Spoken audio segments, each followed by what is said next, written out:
लोकसभा चुनाव के बाद मुख्यमंत्री योगी आदित्यनाथ पहली बार मंगलवार को 2 दिवसीय दौरे पर रामनगरी पहुंचे। माना जा रहा है कि सीएम योगी का ये दौरा उपचुनाव को लेकर के है। इसके साथ ही अयोध्या में नाबालिग से गैंगरेप मामले को देखते हुए सीएम योगी का ये दौरा बेहद महत्वपूर्ण माना जा रहा है। फैजाबाद सीट से बीजेपी के लोकसभा चुनाव हारने के बाद पहली बार 2 दिवसीय दौरे पर अयोध्या पहुंचे हैं सीएम योगी आदित्यनाथ। रामकथा पार्क में हेलीपैड पर उतरने के बाद वो सीधे हनुमानगढ़ी और फिर राम जन्मभूमि मंदिर पहुंचे, जहां हनुमानगढ़ी में उन्होंने बजरंगबली की आरती उतारी और पूजन किया, तो राम जन्मभूमि मंदिर में रामलला के दर्शन पूजन कर मंदिर निर्माण की प्रगति के बारे में जानकारी हासिल की। उन्होंने रामलला के दर्शन के बाद मंदिर के निर्माण कार्य का भ्रमण भी किया। सीएम योगी आदित्यनाथ ने अयोध्या के लोगों की नाराजगी को भी दूर करने की पहल की है। कमिश्नर सभागार में उन्होंने विकास योजनाओं और कानून व्यवस्था की समीक्षा बैठक ली। उन्होंने निर्देश दिए कि अधिकारी अयोध्या के लोगों से संपर्क बनाएं और उनसे सीधा संवाद करें। कहीं दिक्कत आए तो यहां जनप्रतिनिधियों से भी संपर्क करें और संवाद बनाकर समस्या का निदान करें। उन्होंने रामपथ और अन्य सड़कों के निर्माण में समन्वय की कमी के चलते पैदा हुई समस्याओं को गंभीरता से लिया। समीक्षा बैठक के बाद सीएम योगी ने सर्किट हाउस में पार्टी के नेताओं के साथ बैठक की, जिसमें सपा के एमएलए अभय सिंह भी शामिल हुए।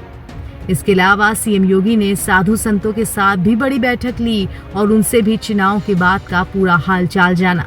साथ ही मुख्यमंत्री देर रात धर्मपथ पर श्री राम हेरिटेज वॉक का लोकार्पण करने पहुंचे। इसके बाद हरी झंडी दिखाकर गोल्फ कोर्ट को रवाना किया। सीएम योगी ने कहा कि आज का कार्यक्रम दिव्य भव्य नव्य अयोध्या को नया स्वरूप प्रदान करने का हिस्सा है। इसी अभियान के क्रम में प्रधानमंत्री मोदी जी के नेतृत्व में जो आदरणीय प्रधानमंत्री जी ने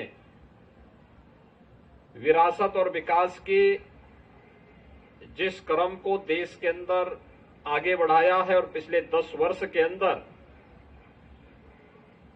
जिसने एक भारत श्रेष्ठ भारत की परिकल्पना को साकार किया है, उसी क्रम में अयोध्या धाम भी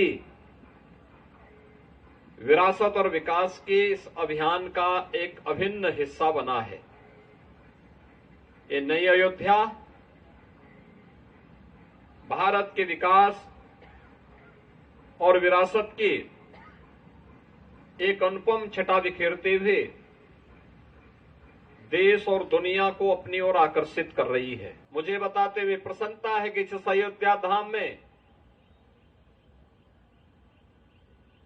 हम लोग 2023 तक प्रतिवर्ष मात्र 20 लाख तक श्रद्धालु मात्र देख पाते थे। इस बार 22 जनवरी से लेकर के 31 जुलाई तक अब तक 2.5 करोड़ से अधिक श्रद्धालुओं का अयोध्या धाम में आगमन हुआ है। प्रतिदिन एवरेज 1 से 1.5 लाख श्रद्धालु अयोध्या धाम आ रहा है और सुगम और भव्य दर्शन के माध्यम से वह न केवल अपने आराध्य प्रभु श्री राम के दर्शन कर पा रहा है, अपितु नई अयोध्या भव्य और दिव्य अयोध्या को देख करके अभिभूत होकर के जाता है। आज का ये कार्यक्रम इसी नव्य अयोध्या को, भव्य अयोध्या को, दिव्य अयोध्या को एक नया स्वरूप प्रदान करने के अभियान का हिस्सा श्री राम हेरिटेज वॉल के माध्यम से यहां पर धर्मपथ पर जो म्यूरल्स स्थापित किए गए हैं, रामलीला से संबंधित म्यूरल्स हैं, उनके भव्य झांकी को प्रस्तुत किया जा रहा है। अयोध्या आने वाले श्रद्धालुओं की सुविधा के लिए यहां पे आज आप देख रहे होंगे कि जो हम लोग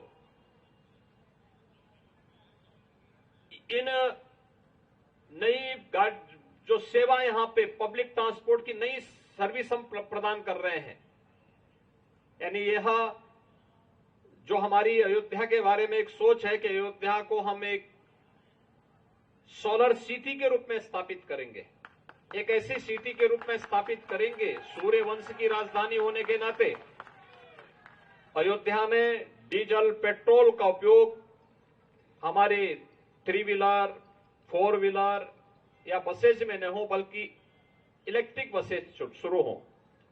बता दें कि पिछले कुछ दिनों से गैंगरेप मामले को लेकर अयोध्या नगरी चर्चा में रही है। इस पर बीजेपी और समाजवादी पार्टी के नेताओं के बीच जमकर वार पलटवार भी हुआ। अयोध्या गैंगरेप मामले में प्रशासन ने अब कार्रवाई की है। मुख्य आरोपी मोहित खान की बेकरी और दूसरी इमारत पर बुलडोजर की कार्रवाई हुई है। एनबीटी ऑनलाइन की रिपोर्ट।